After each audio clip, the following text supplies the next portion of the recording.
P.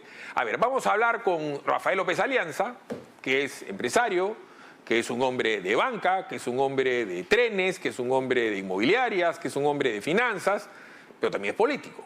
Además, profesor universitario, o sea, de que sabe, sabe porque lo ha hecho. Pero quiero hablar con él con respecto a un contexto previo. El Plan Marshall. ¿Qué cosa es el Plan Marshall para quien no recuerda?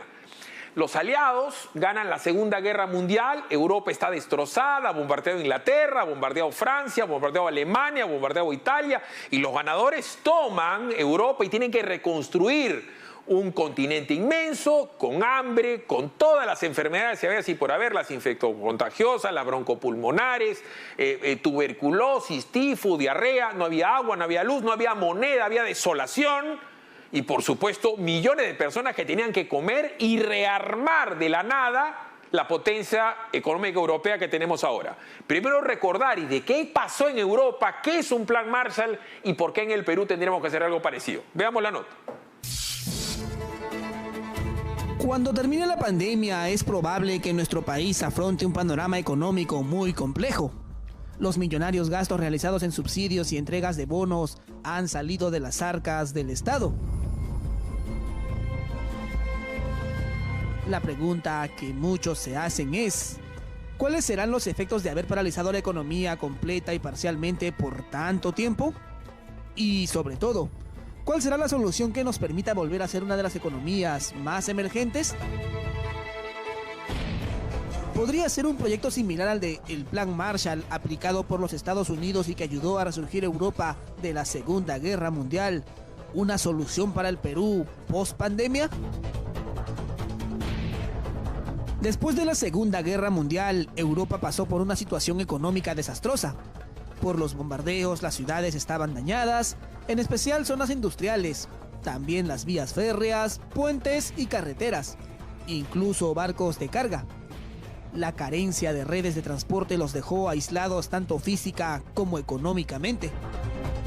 ¿Dónde obtendrían los europeos los productos que necesitaban, ya fueran víveres, materias primas o maquinaria industrial?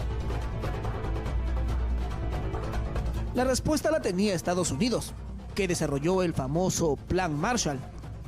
El plan consistió en dar ayuda económica por valor de unos 12.000 millones de dólares. El objetivo fue reconstruir las zonas destruidas por la guerra, eliminar barreras al comercio y modernizar la industria. Todos estos objetivos buscaban evitar la propagación del comunismo. Fueron 18 los países que se beneficiaron de este plan: Alemania Occidental, Bélgica, Austria, Luxemburgo, Dinamarca, Grecia, Francia, Irlanda, Islandia, Italia, Noruega, el antiguo Trieste, Países Bajos, Portugal, Suiza, Reino Unido, Suecia y Turquía. El Plan Marshall influyó de forma diferente en cada país. Gran Bretaña fue la que obtuvo mayores beneficios, la cuarta parte de la ayuda. Con este dinero, Londres pagó las deudas que tenía a corto plazo. Francia usó los fondos para adquirir equipos industriales con los que superó su atraso tecnológico, y así cada país usó el dinero de diferente forma y en varias fases, pero con la misma finalidad: reconstruir la economía y terminar con el hambre que había dejado la guerra. Gracias a estos fondos, la reconstrucción europea se completó en poco tiempo. En apenas 4 años, la producción se recuperó y se puso al mismo nivel que tenía antes de la guerra. La Unión Soviética se negó a participar en el programa por temor a depender económicamente de los norteamericanos. Con su negativa también bloqueó la participación de otros países de Europa del Este. Si bien hay investigadores e historiadores que consideran que la ayuda tuvo como fin tomar el control de la Europa occidental de la misma forma que los soviéticos controlaban a la Europa oriental, los resultados actuales muestran que el continente resurgió.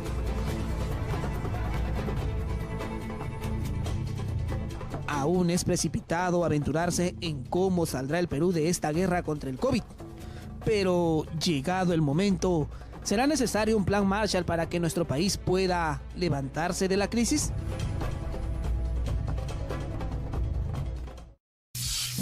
A ver, entiendo que Rafael López Aliaga tiene un plan Marshall Cholo que tiene 4 etapas.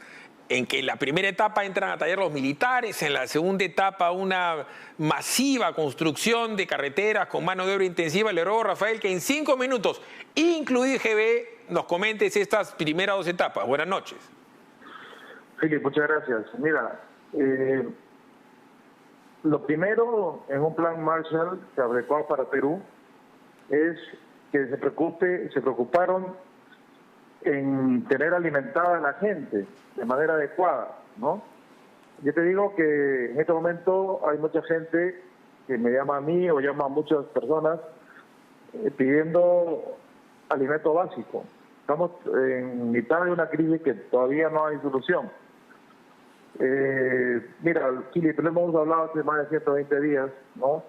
El ejército tiene que entrar, igualito que en el plan Marshall, el ejército tiene que entrar a la distribución de alimentos, las iglesias y el sector privado, ¿no? Y son 3 sectores logísticos con experiencia que ya saben cómo distribuir alimentos con una compra mayorista inicial, masiva, que ahorra costos y con capacidad de distribución. Eso lo estamos sufriendo y por la cifra que tiene Perú actualmente, tenemos para rato, Filipe, ¿eh? Tenemos para varios meses. En el mundo somos el número 1, ¿no? En países con más mortalidad, un récord pésimo. Pero primera etapa del plan Marshall es alimentar a la gente. Segunda parte, mira, trabajos vecinales y rurales. Está adecuando un poco el plan Marshall para nuestra realidad. Pues trabajo vecinal, yendo a pagarle a la gente que necesita trabajo, porque hay 4 millones de peruanos que necesitan trabajar cada año de manera natural.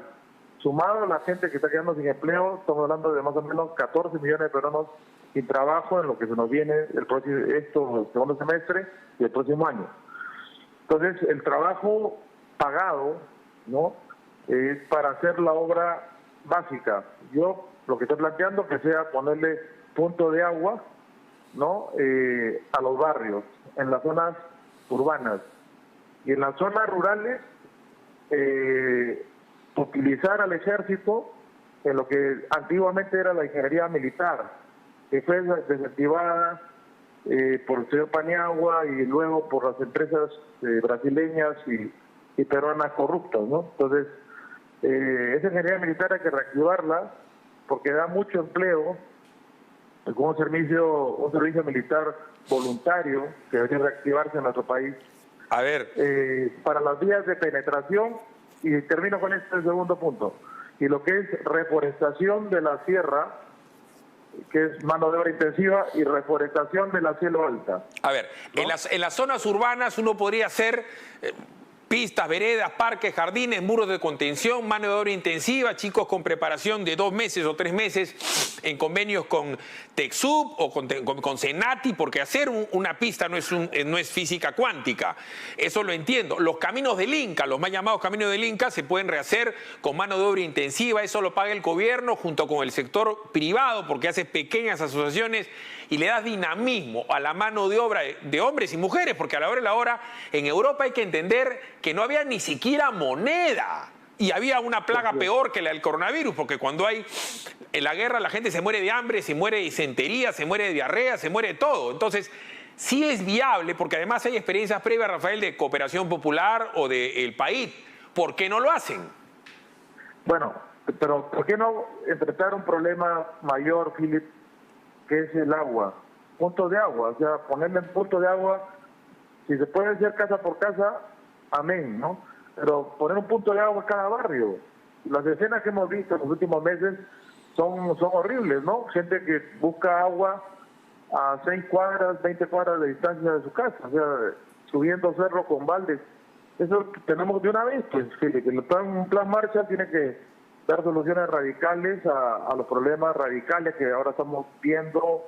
¿Cómo puedes pedirle que se lave las manos a una persona que no tiene agua, que tiene que buscarla pues a 20 cuadras de distancia?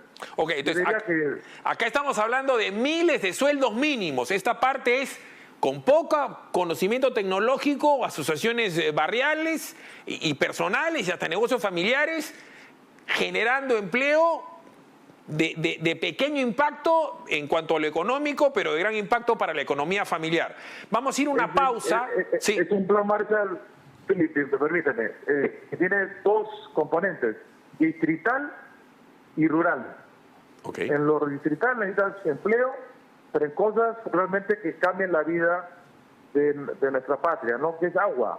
Hemos hablado de agua para todos muchos años, pero no hay nada de agua para todos. Correcto, por dar un ejemplo, está toda la experiencia de los yachachis, que son esos amautas que tienen 18 técnicas tecnológicas para que el agro sea mucho más viable en base al agua y a la alimentación de animales. Sí, eso hay cosas que se pueden hacer. Vamos a ir a una pausa. Sí, pero te hablo del agua, el punto de agua distrital. Correcto. Por eso, vamos a ir a la pausa para ver la cuestión más macro, en la parte 3 y 4 de las fases de grandes. Retomamos la conversación con Rafael López Aliaga. Entiendo que hay un tercer bloque, tercera etapa de este plan Marshall Cholo, que tiene que ver con inversiones privadas, con hospitales, casas y autopistas, y una cuarta etapa con compras agrarias, centrales de compras y modernización. Explícame en 8 minutos, incluido el GB, de qué trata esa tercera y cuarta etapa, Rafael. Mira, Philip, tenemos ahorita un problema a nivel nacional de producción agrícola que no está siendo comprada o está siendo rematada, ¿no? Entonces, dentro de esa lógica de un Estado subsidiario, que está previsto en la Constitución de nuestro país, el Estado, propongo, debería plantear centrales de compra de la producción agrícola, porque estamos en una emergencia muy grande a nivel nacional, y utilizar esa producción nacional justamente para alimentar a la gente que no está recibiendo alimentos en sus casas, ¿no? Usando las cadenas logísticas que ya existen. La cadena logística del ejército, lo vuelvo a decir, las Fuerzas Armadas, para ser más amplio, ¿no? Las iglesias y el sector privado. O sea, no convocar, disculpa que diga un nombre, Alicor, que tiene gran distribución en todo nuestro país, no convocar a Sauder para que done oxígeno, o sea, no convocar a las grandes empresas de nuestro país, es una locura, pues, ideológica. O Gloria, que es la mayor procesadora de leche del Perú. O sea, ellos tienen logística peruana a nivel, pues, distrital. Claro, no lo están convocando, pues, Filipe, por un tema ideológico marxista de Frente Amplio. Es una locura, pues. Entonces, pero las centrales de compra de alimentos que tú has mencionado es parte de un plan Marshall a la peruana, ¿no? Además tenemos los programas Techo Propio, tenemos los programas Mi Vivienda, pero tenemos programas también de comida, asistencia, de reparto de comida. El MIDIS, no sé a qué se dedica. Pero matan los pájaros de un tiro, pues, Philip, compra esa producción con la ayuda del Estado a los agricultores que en este momento están en un problemón porque no saben cómo empezar su campaña de agosto, septiembre. Ahorita viene la campaña en la sierra, ¿no? Entonces, y en la selva, y en la costa, en todos lados los agricultores están preocupadísimos porque no tienen capital de trabajo. Hay que comprar la producción, porque hay sobreproducción en este momento que no está siendo comprada. A ver. Distribuirla en los comederos populares. Correcto. Correcto, esto es la trucha, en fin, todo lo ganado ovino, estamos hablando de los cuyes, de los conejos, etcétera. Pero eso es... Eso no, te estoy hablando de la producción actual. Correcto. La producción actual de papa, camote, yuca, lo básico.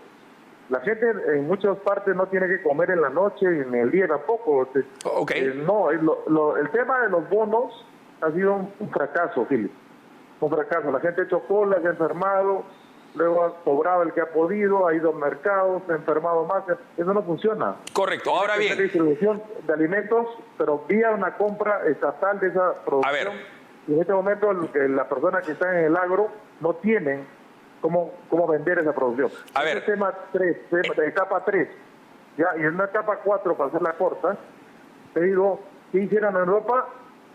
Bueno, reconstruir, pero en nuestro país no se llama reconstruir, acá hay que construir alguna obra importante, ¿no? Por decirte 2 ejemplos. Uno es un tren que no es tan caro, y se hace honestamente, de Tumbes a Tacna. Un tren que conecte de Tumbes a Tacna y le da mano de obra a un montón de gente, ¿no? Y que une la columna vertebral del Perú a la costa. Y en la sierra, hacer las autopistas con doble vía, ¿no? Que hablaba el señor Vizcarra, por ejemplo, ayer, pero habla pues en su último discurso, recién habla de una autopista con doble vía para ir de Lima a Huancayo. Pero ¿por qué no plantearse un poquito más, ir hasta Cusco o a irse a la selva? Pero por último, o sea, Rafael, prometió 1.200 kilómetros de pistas y no ha hecho, promete hospitales y no los hace. O sea, el problema parece que no lo quieren hacer porque plata nunca ha habido tanto en la historia de la República, tanto dinero. Lo dice The Economist, lo dice el Banco Mundial, lo dice el Fondo Monetario, pero no hay inversión pública ni privada. ¿Quién va a construir? ¿Odebrecht? ¿OAS?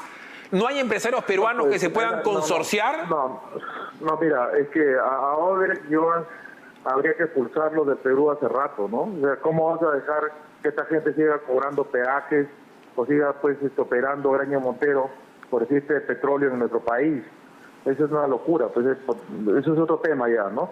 Expulsar a gente corrupta. No, yo te hablo de convenios con Alemania, convenios con Suiza, convenios con países que, por ejemplo, un ejemplo, comparando el costo de un brasileño corrupto, una carretera vale 8 millones de dólares por kilómetro. Para un corrupto, si lo hace en costos tipo Alemania, estamos hablando de la cuarta parte, la tercera parte. O sea, si licitamos esto de manera amplia y no dependemos de la mafia y de la corrupción, como no estamos dependiendo en los últimos 20 años, ¿no?